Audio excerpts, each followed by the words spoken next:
श्रियकान्ताय कल्याणनिधये निधयेतिनाम् श्रीवेङ्कटनिवासाय श्रीनिवासाय मङ्गलम्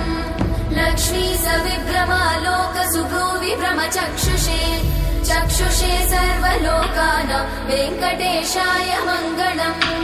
श्रीवेङ्कटाद्रिशृङ्गाग्रमङ्गलाभरणाङ्गये मङ्गलानां निवासाय श्रीनिवासाय मङ्गलम् सर्वावयव सौन्दर्य सम्पदा सर्वचेतसां सदा सम्मोहनायास्तु वेङ्कटेशाय मङ्गलम्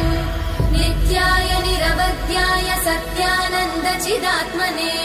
सर्वान्तरात्मने श्रीमद् वेङ्कटेशाय मङ्गलम् स्वतः सर्वविदे सर्वशक्तये सर्वशेषिने